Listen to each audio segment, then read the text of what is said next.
Episode 6 of Around the Town with Taylor Brown, with Taylor and Lee. Rosie and James are in the mix for episode 6. I totally messed that up. I was going to go. Wow. Yeah, I was going to go. Episode 6, Around the Town. Yeah, anyway. Taylor, how are you feeling after we had a nice little trip to Stanthorpe at the weekend? Yeah, Lee, I like our little trips together. That's fun. We get on the road. Nice, yeah. We talk a little bit about this. We do some reminiscing. It's a bit of nostalgia in the car. I wonder if I should tell everybody a secret that you told me. Oh, I forget which one. I told you lots of secrets. I forget which one. Yeah, I mean, I know I didn't react the way you probably wanted me to, but yeah, I just wonder if I should tell people. Oh, there were a couple of secrets, so I'm perplexed. Yeah, it's 2023 now. These things are okay. We have a visitor all the way from the United Kingdom, James Varley. How are you doing? I'm good, thanks, Lee. Yeah, good. Everybody's complaining about heat waves in Europe, but I do know from my own family members and whatnot that it hasn't reached England, and I doubt very much it will have reached Keighley. It's not, no, and I don't think we'll be having water shortages this summer either. The level we've had over the last week or two. And we also have joining us from the Sydney conurbation, Alfie Solomon's lookalike from Peaky Blinders, Brendan Rose. Brendan, we're not seeing you for a couple of weeks. How are you doing? Yeah, good. Yourself? Yeah, I'm all right. Let's get straight into it, Because there's quite a lot to dig into, and I'll start with you, Taylor, at each one. The first question is, would you sign for the West Tigers? So I spoke to you the other day. We talked about a potential comeback, Taylor. And you talked about it, if you did want to do it, how long you'd have to train. If the West Tigers were knocking on your door, would you go? Probably not, no. And I haven't played NRL, so that's a massive call. Yes, yes. I probably would not. What a shambles! What a shambles that they're really into, and I guess there's just no unity in the club. For Lee Hadjipantelis to come on the footy show, 100% footy, and just say, "Yeah, we're in trouble." That's terrible. It's really changed his tune from Monday night. Yeah, who knows? And the fact that he has even changed his tune from Monday night is hilarious. He's publicly changing his mind from day to day. And see, I don't think Hadjipantelis is too bad. I think he's taken a lot of the bullets. At the end of the day, the CEO should be the one fronting most things, I think. Lee Hadjipantelis is just the chairman of the board, if you like. So the board make decisions, and in one of his interviews, he kept mentioning the board. But he's just the chairman, and the chairman is often there just to make sure that fair votes get across and things are done in a democratic manner. Brendan, what do you see as their main issues? I mean, if you're going to pick one out of the fact that they're going to face the wooden spoon, the fact that they didn't seem to consult the coach when they appointed a new recruitment manager, the fact that recruitment manager is fighting, it seems, with Benji Marshall, or reported to be not seeing eye to eye at all times. The fact that the place leaks left, right and centre. Brendan, if there's one of those issues or another issue that you see as being big, which one would you take as being the most important one to fix? I was listening to a podcast yesterday and it had Ben Eichen. And I was talking about Ben Eichen, and it's what he said is you go into an organisation and you have all these skills, but the biggest skill that you've got to have is changing yourself for the betterment of the team. And I don't believe people at West at the moment, they're more concerned on what they want rather than changing to fit into the team so you all come in and get that synergy. And I think that's the biggest issue at the moment. They're all going off in different directions, and those different directions could be really, really good in their eyes. But at the end of the day, they need to go in the right direction for West Tigers, and that means changing how you do things, so what's best for the club. And I don't think that people are doing that. You got Lee, I won't even try and pronounce his last name, going in one direction. You've got Pascoe going in another direction. You've got the Fulton family, including his extended family, going in one direction. And then you got Benji going another. And then Tim Sheens, who knows what he's doing, because he seems to be the black sheep in the family at the moment. That's interesting. James, you will have had some familiarity with Tim Sheens prior to him arriving in England, but can you hark back at all to what Tim Sheens' record was like in England and what people thought of him as a coach. He worked at Salford for a little bit, didn't he, in Hull KR. I also think he had a director of football role at Widnes, if I remember rightly. He did. He finished at Widnes. He seemed to have a reasonable record at Hull KR when he was there, but he just didn't seem to really do too much over here, really. But he's got a fantastic record from the past. I was just a bit surprised when, he has had a great career. I was just a bit surprised when West Tigers took him on. Like you say, Is he yesterday's man? Yeah, I mean, how old is he now? I mean, that doesn't always work out. About 104. Right. Yeah. Possibly. He possibly is. No, Possibly. I believe he's in his 70s. I believe he's in his 70s. Yeah, but I mean, more like you say, yesterday's man. I mean, wasn't he in charge of the Green Machine in the early 90s? Was he the coach? Certainly was. Look at him with the colloquialisms there, Taylor. Eh? Yeah. None of this the Canberra Raiders. It was the Green Machine. The Green Machine. Most people know what team I'm talking about. Taylor, all those questions to you then. What's the biggest issue they need to fix quickly? And also, is Sheen's yesterday's man? Well, I think that they need to pick a clear direction as a club and steer towards that. If Benji Marshall's the future, then I don't know why Benji Marshall isn't being consulted on next to nearly everything at the club. Why was he not consulted about Fulton's appointment? Why are they having these public outings about what Fulton wants and then what Benji wants? And for mine, hasn't come from Benji. You don't see Benji in the news saying he's upset about this. You don't see Benji saying that, but Fulton's upset, and Fulton's got his uncle or godparent or whatever he is out there, Godfather, something out there spruiking all sorts of dramas and airing the club's dirty laundry. I mean, someone just needs to go through there with a fair income hard look and go, well, okay, you're gone. See you later. And until someone gets serious about the West Tigers are never going to be a serious football club. And that's just the facts. They have not had any sort of success in well over a decade, nigh on 2 decades now. And they need to start looking themselves in the mirror and say, is there a way out of this? And it's just pick up a shovel and have a go. And if no one's picking up a shovel, then whoever doesn't pick one up needs to go. Are merged clubs the problems, Taylor? Are merged clubs the problem? Well, it would seem like that very much so, wouldn't it? I mean, even if you look at, probably one of our next topics being the Manly Sea Eagles, they are, in a way, a merged club coming. Northern Eagles merging with the Bears. Former merged club, yeah. Former merged club. So there's sort of a shorter history there. The Tigers, massive troubles. The Dragons have been in how many troubles this year? So there is, I guess, a pattern you could say with that merged club that you can't deny. And I think that has something to do with it. I think there's too much history there for them to work well together. And until they get, I would go to the lengths of modernising the board to affect more change. I've said this in countless podcasts, Lee. The Titans, the Tigers, the Dragons, the Bulldogs, these 4 clubs just keep resurfacing. Maybe the Knights. The Knights as well. Very good point. Just keep resurfacing at the bottom of the table, don't they? No matter what they do in the off-season, no matter what hype gets built around them, no matter what sort of... And at some stage, you've got to go, right, we've changed the playing roster many times. We've changed the coach many times. What are we doing upstairs? Who's making these decisions? Turkeys won't vote for Christmas, though, will they? That's the thing. Rosie, do you think merged clubs are the problem? No, I think board structure is the problem. In merged clubs? Not just merged clubs. Look at Bulldogs. They're not a merged club. There's obviously issues there when there's turmoil out there. One faction does one thing, another faction does the other thing. The Knights are definitely not a merged club, and they've been a bit of a ordinary case. I think both of the merged clubs did operate quite well for a period of time. Both of them have won premierships a lot recently than Parramatta. I think some accountability with that board, and I don't know the board structure and how they voted in. I don't know that on all of them. But from my understanding, West Tigers, it's pretty exclusive club who can vote people on and off. And it's sort of like a self-licking ice cream. So, but yeah, I think governance is really, really important. And I think if the governance is wrong, hence you've got the St. George one where it's sort of 50-50. So you're always going to have these are my votes, these are your votes. Who cares where they're from if it's best for the club?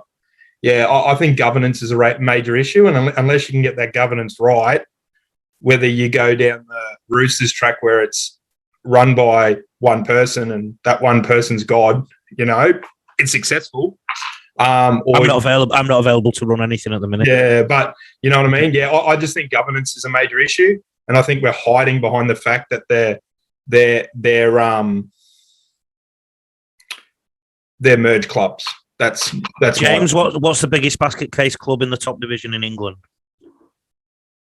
Just trying to think. Really, Lee. If there's any, Well, I mean, Bradford Bulls historically would be. The problem is, the difference is in England, you can get relegated, can't you? Well, you can, and that. So if you're a basket case, they get rid of you. You can, and that was the thing that I thought.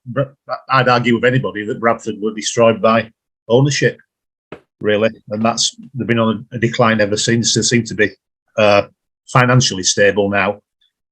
Basket cases in the Super League at the moment, I'm not absolutely sure, but I mean, it would have been interesting when you come to the merger point. Of course, we've not seen that really in the UK. They talked about Sheffield, Huddersfield. The Sheffield Giant. Yeah, and Gateshead and Hull. They were the two, but Huddersfield and Sheffield was a bit of a disaster, wasn't it? Really.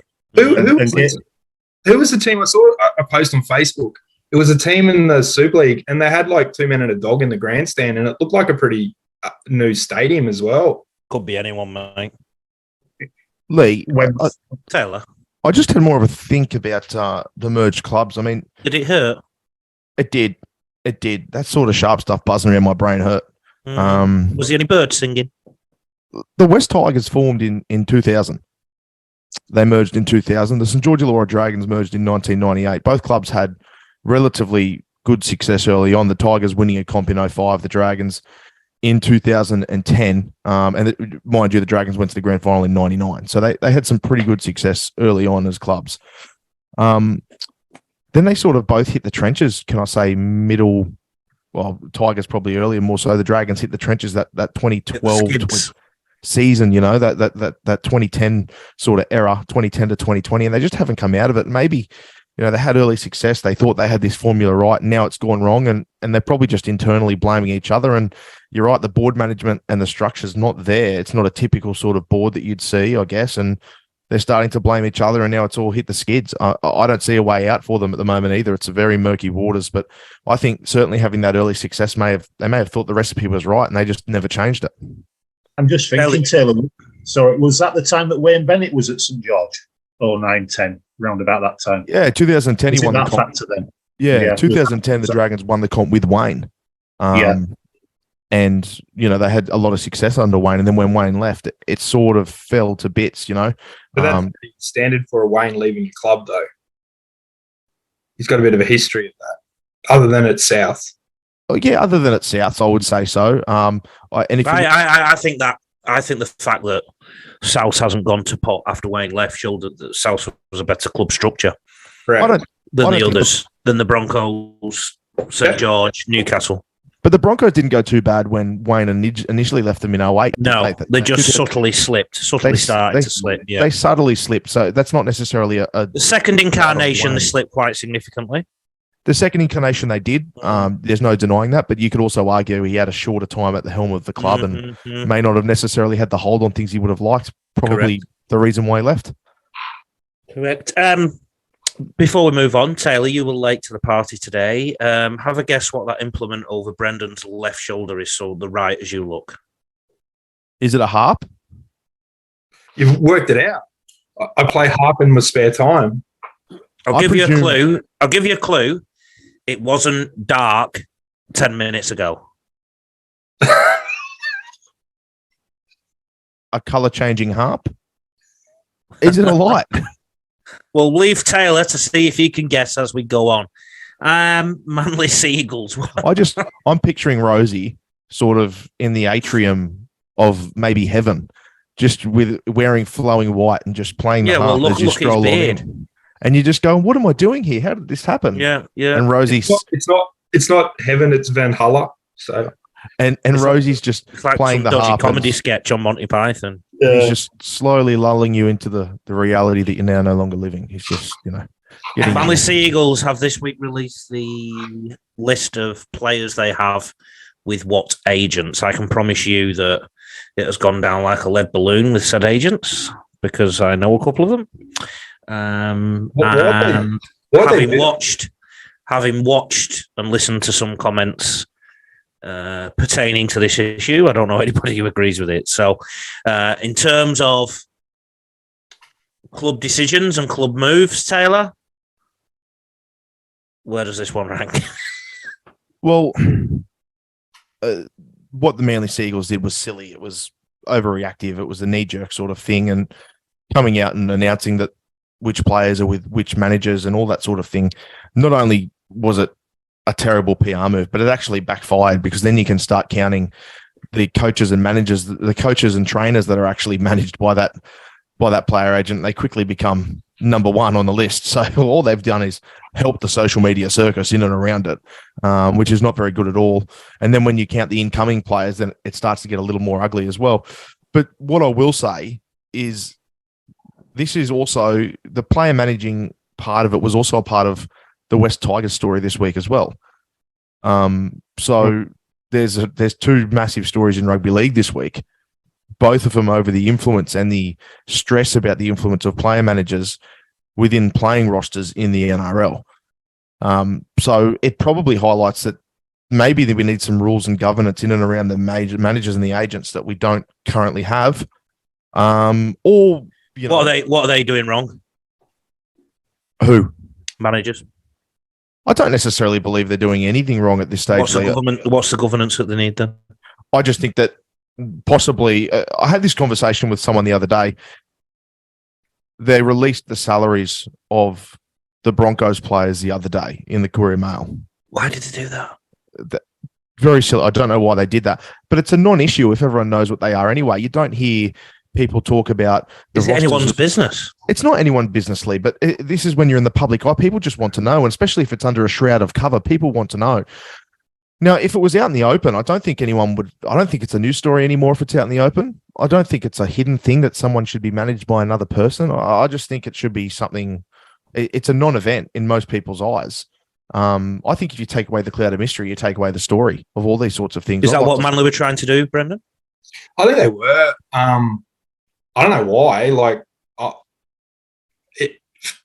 who's your manager doesn't really matter. You know what I mean? We can't pretend it's not a story, Rosie. It's a story. No. I'm not saying it's not a story, but there is a fight. Come on, Taylor. I don't care what anyone says. Player managers would go in there and they would get overs for one player, and as a result, another player would get unders. And once again, it would be the top players getting more and more money, and it would be the bottom players sitting on this and sitting on these lower amounts. And if a coach is managed by someone, of course, he's going to have a really, really good relationship with his manager, and he's going to tend to lean to those people.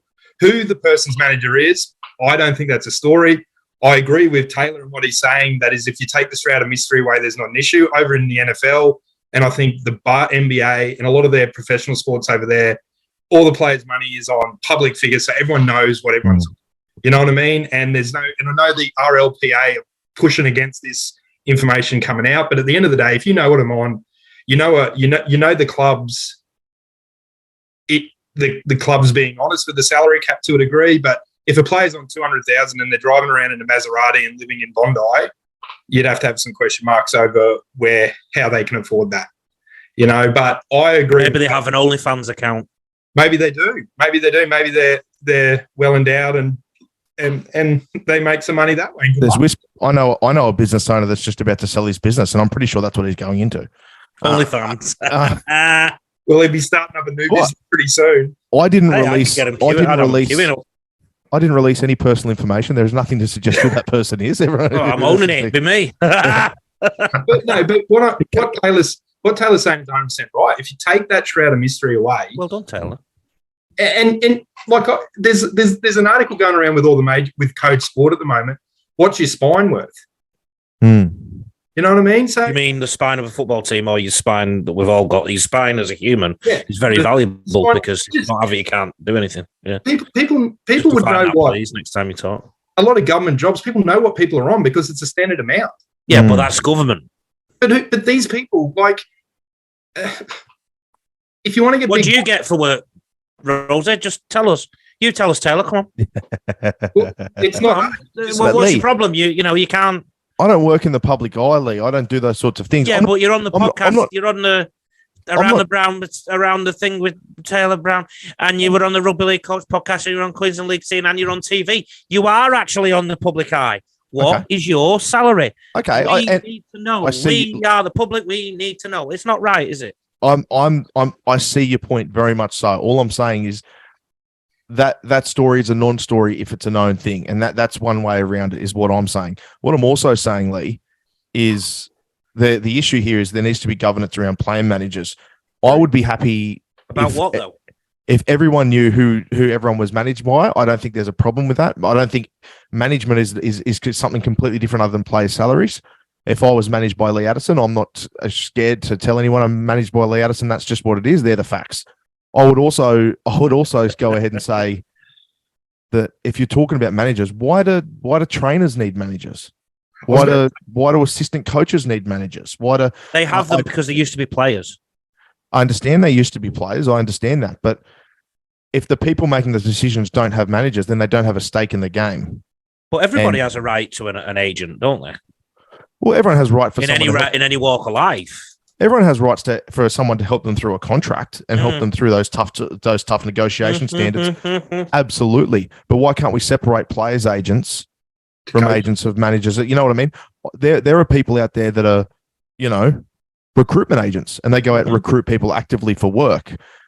They don't work for a company, or they have you know what I mean? It's just, we can definitely separate those two fields. There's no problem with it. I've got no problem with people that manage Fatty Vorton as an on-TV personality also managing a coach, because then you're starting to look into those sorts of areas for your coach if they lose a job. I've got no problem with that.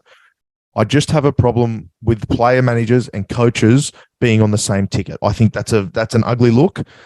Anthony Seibold cannot deny, there is no denying of the allegations that there's been issues following him at Broncos. Now there's issues following him at Manly Seagulls with the exact same manager, with the exact same response from people. The issue is that the alleged issue is that one manager has so much control over a club. Now, what has emerged is that there are less of this particular manager. I'll name him. It's Isaac Moses. He has less players on that list than other managers, such as, well, I won't even name them because I don't think they like being named. But and I'm sorry to Isaac if that offended him, but what was mentioned recently is that at the start of the season there was only one. Now there's 5 of Isaac Moses players. Now, one of the things I want to bring to the table, Brendan, is that there wouldn't be a problem if these teams were winning, would there? Definitely not. But then also too, West Tigers. You can say the same thing about West Tigers because they're talking to if they do the sign with the Fanu boys. I think there's 2 or 3 in that. Plus, they were shopping Schuster to them and different things. They would then have a greater say down at the West Tigers. And if you get a bunch of them, of course it is. But as you said, when you win, and nothing's an issue. You know what I mean? But changing subject, boys. I'll go to you, James. I'll start you on this one. You're a Bradford Bulls fan. Yeah. Your team is in the doldrums, not performing as well as you should be. Correct? Yeah, correct. Yeah. If your captain had a few days away and didn't even go to the game during what was possibly a game to try and save your season to make a final series, if he wasn't even at the game to give his support, how would you feel? I think it should be part of the team, really. I think they should unify. I know that they just to unify and all be part of the group, whether you're playing or not. I have seen this year that, well, just coming back to that particular club, there's sometimes been people who have been on the sidelines, but they've still been part of the squad on the game day and still been there. Bradford had a young halfback who were there on Sunday. He said, I'd rather be part of the team than just be sat at home. So that's an example of unifying it, really. I don't think Taylor, it's pretty obvious who I'm talking about. We're talking about James Sexco, who we both know very well. How do you feel about the issue and the fact that it was made into a story? Well, James Varley, I'll probably post this question to you. You took control of the Keighley Albion under-16s on the weekend, didn't you? And you're involved in that side as a coaching figure. And Yeah, your microphone sounds like it's not working now, Taylor. It sounds like you're in a toilet. Is that better now? Certainly is. Okay. Is mine apologies. better? Yeah, yours is great. Yeah, apologies, guys. Was mine the same all the time? Yeah. Yeah, okay. So start again. So we were talking about James Tedesco. I've just posed a question to James. If his captain wasn't at the game, what do you feel about the issue, Taylor? So I would say to James Varley, and this is my counter to that, Lee. Varley's obviously taken over the Keighley Albions as head coach this weekend and been involved as a coaching mentor throughout the year, which is great to see. If the captain of that club had been going through playing some football, played a little bit of rep football, and then there was some outside noise in and around the team and around the club about that player's performance and whether they should be in this and whether they should be in that, and all these sorts of things happen. They had a massive year in their life where they've had lots of big major events and there was a lot of outside noise. Would your suggestion be to that player, if there was a chance where there's a game that, whatever, and they sort of needed a break, I'm sure you would be okay with telling that player, if you need a bit of a break, you need to get away for a week, get away for a week. And you probably wouldn't mind if they didn't show up and watch their teammates, if they were using that time to get away and have that mental break. Yeah, probably leaning a bit more towards that. Yeah, because it's maybe I was being a bit harsh. Yeah, but that's what we do because we think. Varley? We think that's what we do because we think you're a part of this team. You have to be this, but I don't think anyone can question his commitment to the Roosters, and what he's given them over the past 5 seasons he's been there and all sorts of things. And he probably did this break kicking and screaming. He probably wanted to play, and then when he was, this is my guess. I haven't spoken to James or anything like that, but I'm guessing he probably was kicking and screaming, and then he thought, well, if I'm going away, I will spend some time with my wife and do this. And he didn't go to Bali. He didn't go somewhere on the Byron Bay. Yeah, sure, you can go to a pub there, but in the middle of winter, I'm sure it's not absolutely buzzing. I'm sure he just got away for a few days, took his wife out for dinner, and tried to forget about a few things after all the pressure's been on him. And I see zero problem with that if it's a club directive, and that's the understanding. I don't see a problem with it. Buzz Rothfield did. But Buzz Rothfield's probably had a few breaks in his career as well that he's probably earned, and he probably had no issue when he got on the plane and went somewhere. So I don't have a problem with that.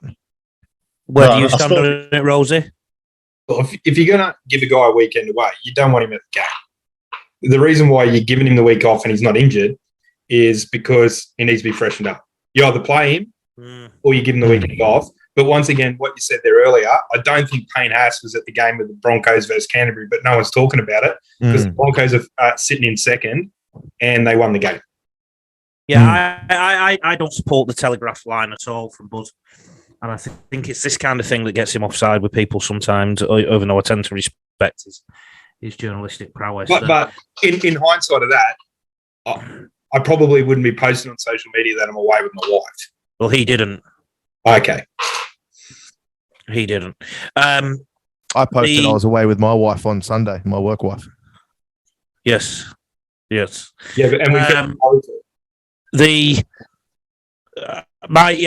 Daily Telegraph and Buzz have got this one a bit wrong, particularly in this era where we have to consider people's mental health, and mental fitness. Let's say James went to the game and was sat in the grandstand or sat in the dugout, and then went on holiday after that.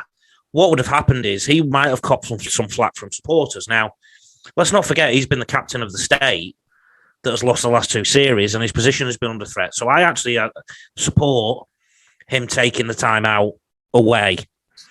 I guess if there's anything to be learned, I suppose Teddy might be saying to his lady, please, I know at the end of the day, why shouldn't she post she's away?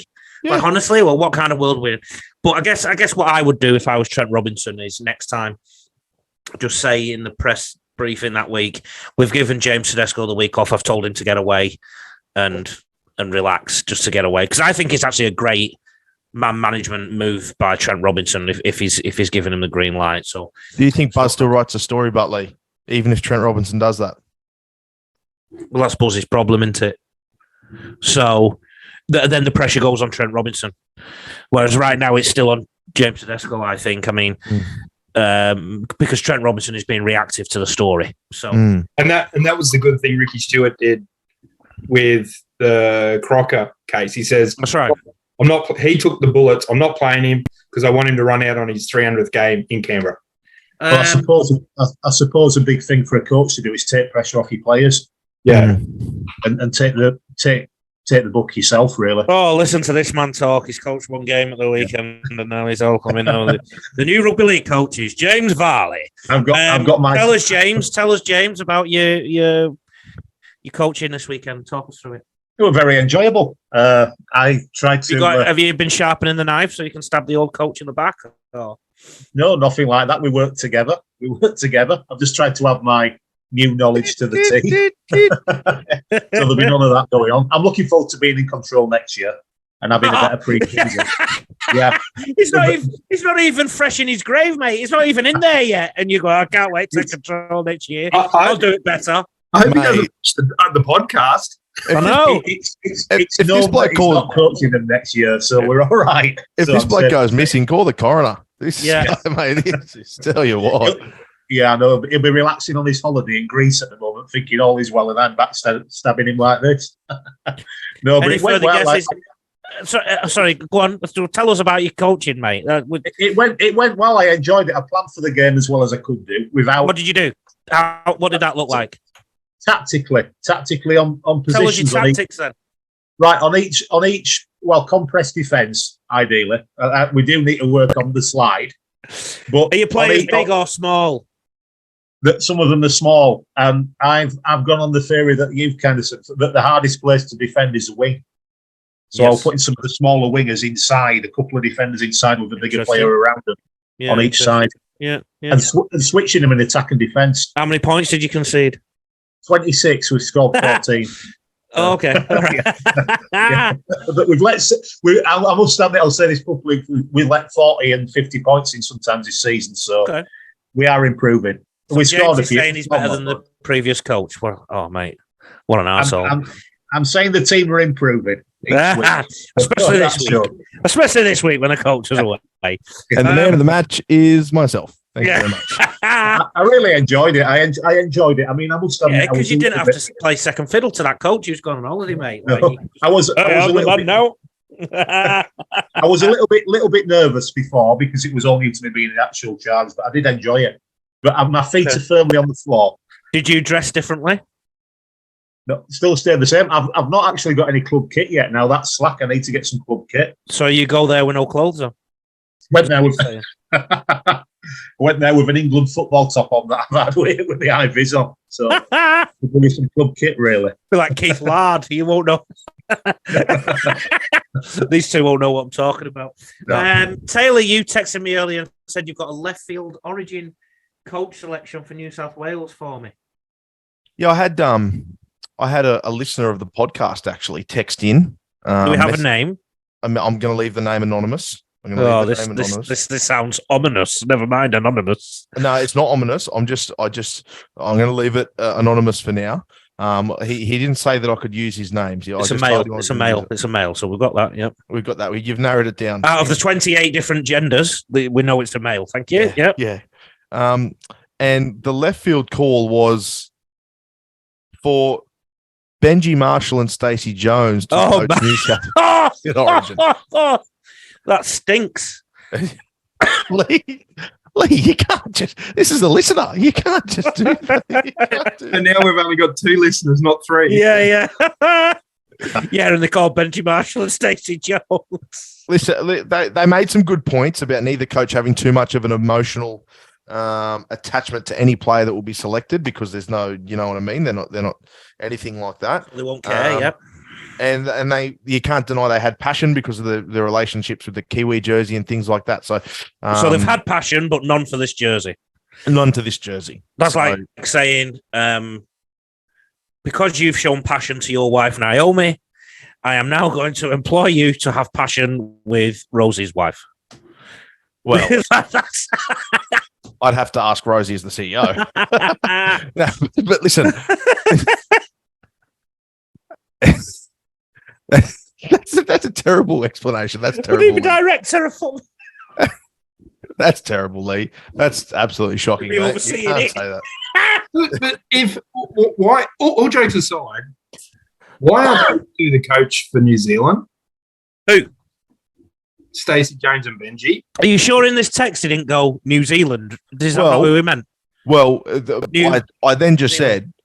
said, with Wayne Bennett as coach of England previously and Madge as coach of New Zealand, there's precedence there, isn't there? I just don't think Origin. I don't think there's much precedence for it in the Origin arena. It's too emotional. Graham Lowe is the only one he was really Yeah. successful. Not. What do you reckon to Taylor's mate, which I actually think is Taylor, but he's just dressing it up? It's not me. My mate Dave sent this in. That's his name, actually. Oh! No, it's not. But anyway, Dave the Rave. Disco Dave. look, it came in. I thought I'd put it out there, so I appreciate the message. Anyway, It absolutely stinks. I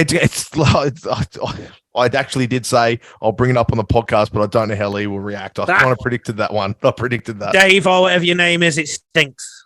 Hey, have you guys I don't know if the article got up to Queensland as well, but What is it? Some kind of like? yeah, well, Canberra. Or are we on the other side of the world here? Or something? Yeah. Yeah. Canberra's giving Ricky the thumbs up to coach New South Wales. Yeah, we've seen that. Yeah. The telegram Canberra arrived. has. Yeah. Canberra has, but New South Wales haven't given the thumbs up to Sticky. Well, they haven't given That the thumbs pigeon down. arrived up here, Brendan. Yeah.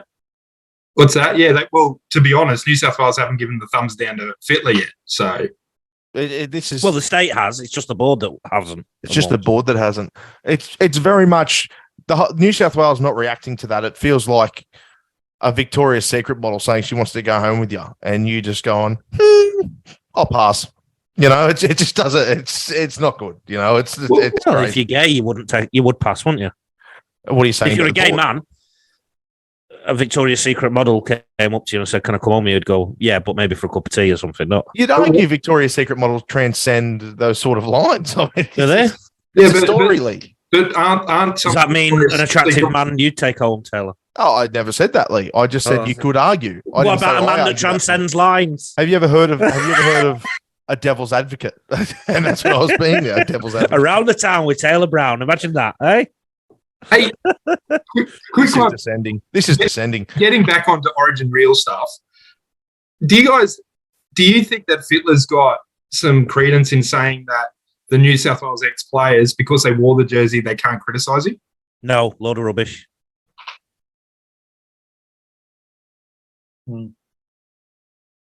Interesting one. We can't hear you, Taylor. Plug your microphone in, Taylor.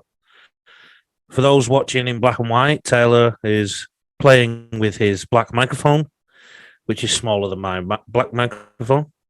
No, it's Because they didn't. Still can't hear Taylor. Fair income. It would have been. Oh, we can now. We can now. Yeah, that's a little one. Yeah, thank you. So, did you hear Rosie? No, I didn't. Please repeat. Go again, Rosie, please. So what I'm saying, so over the weekend, and apparently you do get news articles in Queensland, but Fittler come out and criticised ex New South Wales players for criticising him. He says you shouldn't criticise him because you wore a blue jersey. I think it's rubbish because at the end of the day, and I think Gordon Taylor says this the most, the only reason they criticise is because they're so passionate about succeeding. And I said it was rubbish too. What do you reckon, Taylor, with your little microphone? Yeah, it's terrible. I can't believe you said that. That's another delusional statement that should be presented to the board as a reason to axe him. I agree. There you go. That's how I feel about that. That's ridiculous. Saying that because you've got the most passion for the jersey, you cannot speak about how you feel. That's crazy talk. Well, part of the job like that is you're open to some criticism anyway, aren't you? If you're in a position like that, you're going to pop some. Listen, I've never been a bus driver, but Varley, if you were going all over the road, I'd let you know that you were a terrible bus driver. People would soon be telling me. Because that's my opinion. That's how I feel. And I'm okay to criticize you because I'm on your bus. Well, I'm on Freddie's bus and I've never played for the Blues, but I'm criticizing you. And if someone played for the Blues, if someone was a bus driver watching you drive terribly, they'd have even more reason to tell you that you're driving terribly because they know how to do and they've done it. Exactly, that's true. They know it. They've worn literally worn the t-shirt in the rugby. Yeah. So, drive the bus straight and no one's going to blow up. That's all I'm saying. The Queensland Host Plus Cup. Mm. Magpie still sit sits top of the ladder.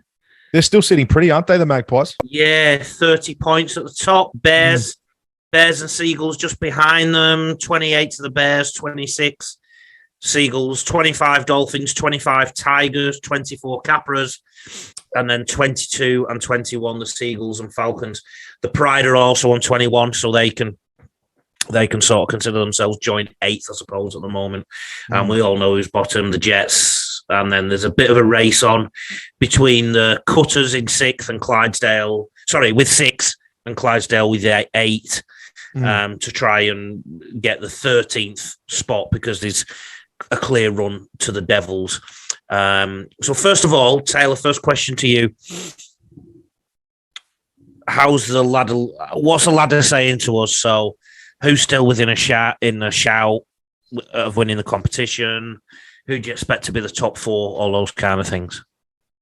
Yeah, look, I think Souths have had a stellar year. They're looking great and they're playing really good football. There's no doubt about it. They've got some really good mix of youth there from the Broncos. The Broncos are obviously flying high as well. So there's a good feeling about the South Logan Magpies. And for sure, they're going to be in and around that. I think they've pretty much cemented themselves in that top position at this stage. I know the Bears went down on the weekend to the Dolphins, who were also a very good side as well. But I just can't see anyone matching it to Souths towards the back end run. I think they'll finish with the minor premiership this year, South Logan. After that, it's very much up for grabs. I like Wynnum Manly this year. I really like Wynnum Manly this year. I said that at the start of the season. You've said that a couple of times, actually. And I also really like the Brisbane Tigers this year as well. I think they've put together a good side. They did have a loss last weekend to Tweedhead Seagulls, which I thought was a bit unexpected and I didn't tip. But I think the Brisbane Tigers have a very good football side. Basically, with your tips, mate, anything you predict, expect the opposite. Brendan, what sort of issue would you like to talk about the cup ladder there? Your Ipswich Jets are at the bottom of the ladder without a win this year. Any comment about them or anybody else? Nah. Question, and this is not in regards to ladder, is so if Burleigh have now signed with Brisbane for next year, who's the Titans feeder? Just the one club in Tweed? They picked up somebody else. They picked somebody else up, didn't they? I don't think they've picked anyone else up yet. I thought the Titans had picked somebody else up as a counter.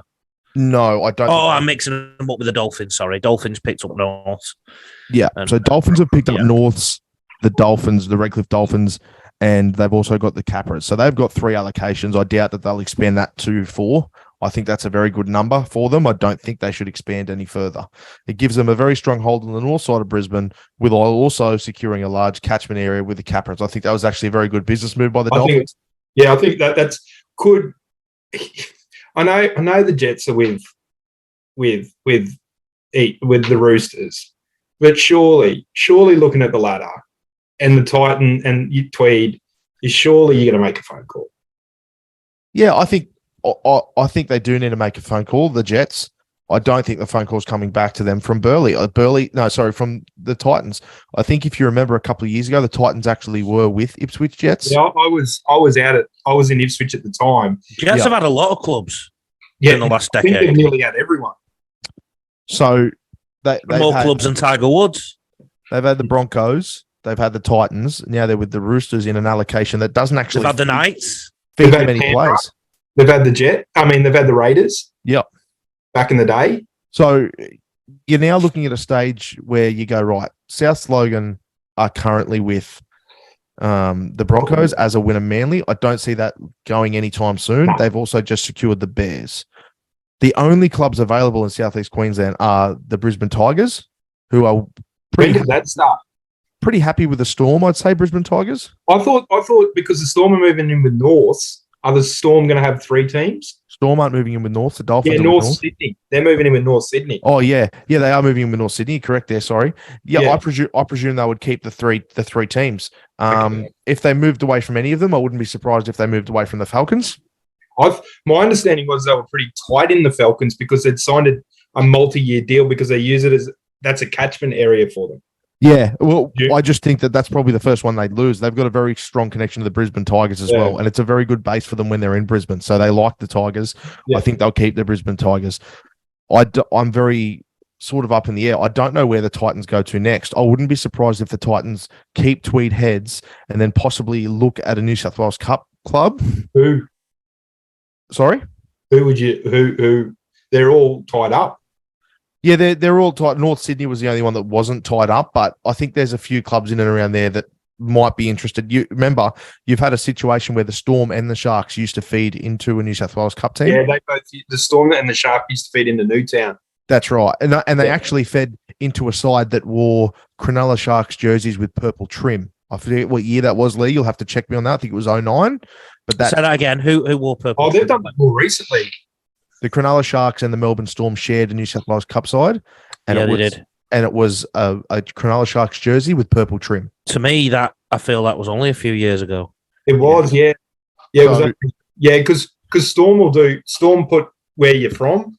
So Mm. if you're a New South Wales kid, they'll probably send them to North. If you're a Queenslander, they'll send them to the Falcons. And Now, can you both shut up because James has been doing some QRL research? So, James, I have a question. Well, first of all, I think it's interesting to learn what happens with the NRL clubs. They affiliate with the clubs in different parts of Australia, New South Wales, Queensland. I'm actually being quite educated here, so I've got the listening ears on.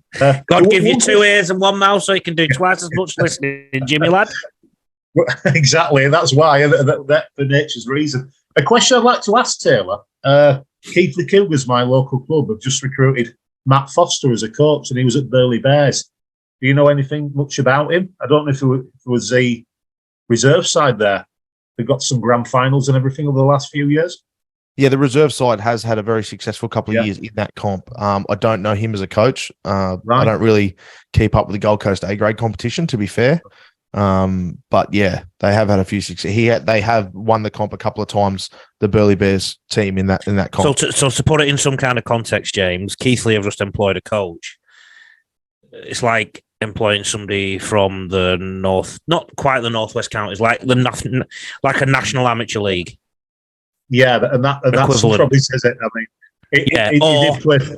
Yeah, Right. or yeah. So yes, he might have been at the Burleigh Bears, but if he coached in that division, he's coaching in A grade. Now, don't get me wrong, the Gold Coast comp is a strong competition, and he was in the Burleigh system. To be fair to him, but I think in terms of level of coaching, you'd want to hope he was going up a few notches by being at Keighley now. Yeah. That's it. It's interesting to know. I mean, he did play for Keighley in the years when the nearly. Is he an got Aussie? into- No, he's British.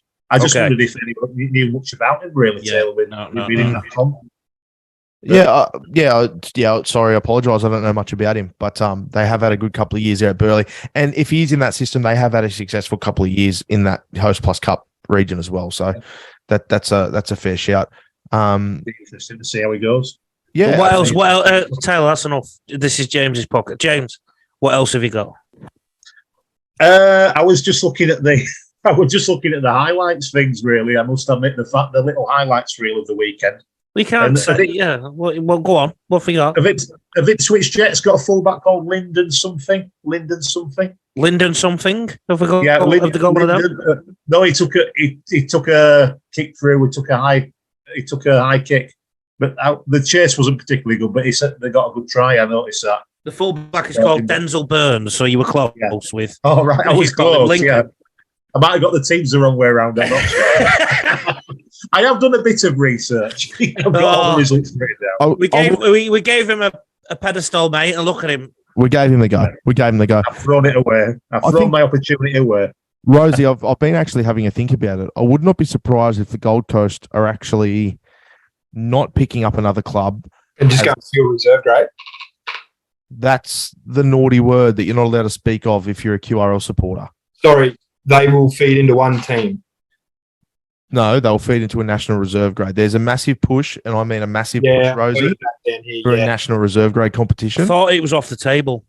The only Yeah. person standing in the way of it at the moment is the QRL, and probably more in particular Bruce Hatcher. Massive. And to make things worse, all the clubs' licenses go up at the end of the year, so they'll just use that as a bargaining tool. Yeah. So, and you've got the Cowboys who have vehemently said they wanted to field their own team. Yeah. To the point where when they found out they could put more than certain amounts of players in their own side, in each side, certain amounts of NRL players in their side, they just stacked the Blackhawks and just starved the Pride and starved the Cutters. So, themselves now, anyhow, aren't they? sorry?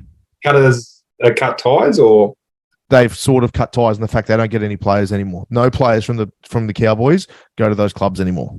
so it's similar to the Canterbury and Roosters with Clydesdales and Jets. Yeah, very similar. So you've got these catchment areas that they're not actually feeding players back to. I'm telling you right now, the Cowboys are massive on a national reserve grade competition. The Broncos are against it, from what I hear. They're in line with the QRL, but the Titans want it, and I'm unsure of how the Dolphins stand on it, if I'm being fair. I know key people in that organisation that would like to see it, but I don't know the organisation's official stance on the national reserve grade. Wayne Bennett's a big push for the Queensland Cup rather than a reserve grade. Yeah. So, yeah. But I know for a fact there's key members of that organisation that would love to see a national reserve grade and have called for it for years. If they go to a national reserve grade, the Queensland Cup is going to suffer significantly and then also too what's the competition underneath the New South Wales Cup? They've got where St Mary's and that play in. They've got the it's like a shield, Ron Massey Shield sort of. Yeah, that's pretty much what the New South Wales Cup's going to turn out. Once you pull because all the teams won't have a team because they're all reserve grade teams as it is, pretty close to. There's only I don't think you'll have too much effect down south. You just won't have a New South Wales Cup. It'll just be a Ron Massey sort of quality because the rest of them are all playing. Yeah. So look, it's certainly something that New South Wales Rugby League want. New South Wales are a massive fan. The only people standing in the way are the QRL. So I would not be surprised if the Titans are holding back on an allocation to throw some massive support behind a national reserve grade competition. How long would it be? So could they make a decision in the off season and bang, that's it? Of course, they could. Absolutely. Yeah. But what do they do in England? I'm just thinking now with the reserve grade competition we have over here. They do have a reserve league and an academy leagues. But I'm just thinking, is it more the size of the country in Australia, the logistics? Because you'd have to play all the games on the same day. Well, you guys have cost effective, is it? You guys have relegation and promotion, so that's why you guys don't have necessarily reserve grade sides. But if I'm correct, what you guys will do is loan your players to a side that's so you'll have your squad, and whoever's not playing, those players will get loaned to in the championship. There is, Taylor, but there is actually a reserve grade as well. With some of the teams do have a reserve league. The bigger teams, the Super League teams, well, Catalan aren't in it, but Bradford are also in that league. Widnes are in that league, and there is a reserve grade competition. But I'm just thinking, we do have a dual reg where the Super League players are shared with Championship clubs or League One clubs. But I'm just thinking, if you had a reserve grade in Australia and you've got Queensland teams flying down to New South Wales to play games midweek, is it because of the cost? Doing that. They'll just follow the NRL team. So you go to a game and there'll be two games. And you play on the same day. Well, I was just thinking, that's the only cost-effective way to do that over there. Yeah, so if Broncos are playing South, then it'll be South versus Broncos in reserve grade, Whereas here, you'll get the game on a Wednesday night. You'll get an academy on the Wednesday night, a reserve on a Thursday night.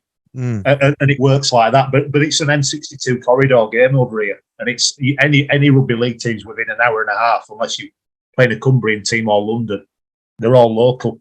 Okay, so it's staggered through the week. I don't think it's a money thing, James. I don't think money would be an issue stopping the national reserve grade competition, and the reason I say that is because you'd then cease effectively the New South Wales Cup, and you'd also cease the Queensland Cup, and there would be less flights doing that. And you got to remember, the NRL bankrolls those competitions. So it would end up costing the NRL teams more money. Because at the moment, the NRL was paying for their top 30 plus 5 development, and then they're not. What happens? And they might supply 10 players to reserve grade. What about the other 7 players? Plus, in some cases, most of the coaches in New South Wales are part of their coaching staff, but I think Queensland teams, it'll probably end up costing them a bit more money. A lot of coaches in the Host Plus Cup are full time. Yeah, but who's paying their wages? Yeah, the NRL clubs would have to. Well, you'd probably find the NRL clubs would have assistant coaches or people that are on the staff during the day. Yeah, the cup sides at night. Yeah, I think it wouldn't cost the NRL any more money because how much? What's the NRL giving the Queensland Cup clubs at the moment? I think the NRL gives the QRL money, and I don't believe the QRL money gives money to the Q Cup clubs for players. They would give. I thought they gave them a sum of money per year, whether it's 100,000 or 200,000, and that was when this was back in 2000 and probably 15, 16 that started, and that was to help them run their club. It wasn't to pay players as such. Yeah, so so the NRL bankrolls the clubs for their top 36. Yeah, so all those contracts are guaranteed by the NRL. And they're given the clubs are given the money to fund it, right? Yeah. Not in the QRL. The QRL, there is some money that's allocated to the clubs, but it doesn't bankroll their player operation or anything like that. It's just hey, this is your day to day to help out. And I don't even know if it's 100 grand, mate. I don't know how much it is. You get a more professional, I guess. Yeah. Yeah. Well, when you two are finished, I've got a curry that I want to eat. And I'm starving. I'm getting hungrier by the minute. But I can't end the podcast without talking about something that is nothing to do with rugby league. Or go on then, lad. Potentially nothing to do with rugby league. Favourite song or songs? I'm going to go with you first, James. I quite like Don't Stop Believing by Journey. Has there been and the next question is, has there been a song in your head this week? Or today? Not really today, Lee, no. Some days there is, but nothing really today. No. Rosie? My favourite song is Daydream Is Over by Crowded House. Don't dream it's over. And I'd have to say song in my head is Hey Jude, because I heard it while watching watching Ted Lasso today. Les Tasso. Yeah, Les Tasso. Yeah. So, yeah, no, I heard it listening to Ted Lasso. So Hey Jude from the Beatles has been in my head. Taylor? There's a song that's been in my that I haven't stopped listening to for about a year, maybe two now, and it's "Come On Eileen" by the Drexy Midnight Runners. Who the hell?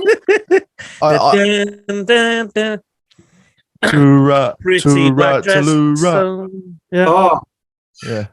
Come on, Eileen. Come on, surely you got that one. Come on, Eileen. Mum and Dad used to listen to it on 4KQ. So, and the song that's been in my head recently, actually, I went to a barbecue sort of thing about 3 weeks ago, and someone put on "Don't Speak" by No Doubt. Yeah, you were singing that on Sunday.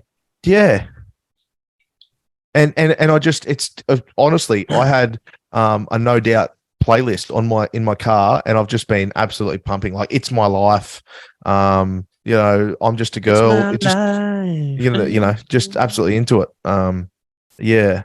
But Don't Speak, it's got to be it for me. In fact, I drove for 6 hours today with two engineers in my car. And when I dropped them back off, when I could finally put the music on I actually was dying for a bit of No Doubt, and I put it straight on as soon as I got out of the car. But I didn't have it on. He's got a bit of he's a bit of a fanboy. I think early Gwen and I would have made a really fantastic couple. Gwen's still going all right, I think. Look, I liked her in that punk rock stage, you know. One song that's been in my head for like 10 days has been, I've been working my way back to you, girl, with a happiness inside. Do you know which one I mean? No. I know that song. Yeah. Do. Saying every day. Do. I'd say Teardrops by Womack and Womack is one of my favourite songs. But I love me a bit of Fleetwood Mac. I've got a lot of them songs going round, and Rolling Stones, bit of Beatles, being British and all that, Yeah.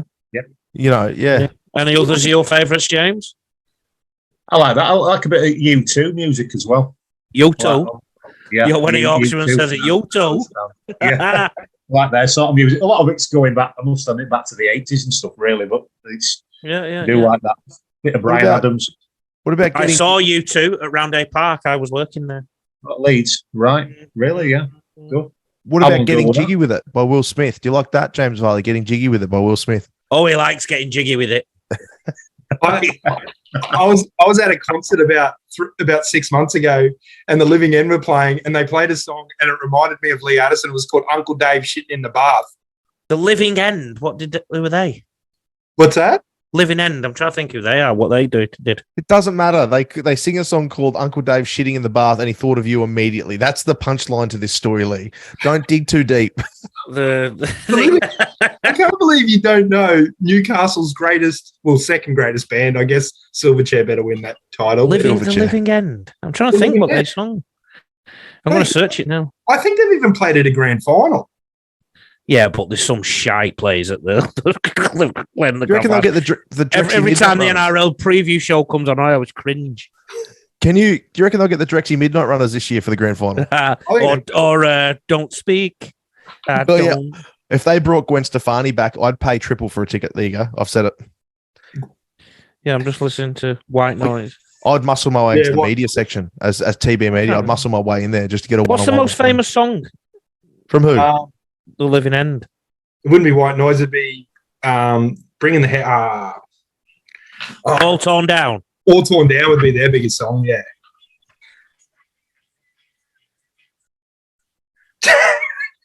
don't know. I'll send you the link to Spotify with their Thank you. Uncle Dave in the bath. Thank you.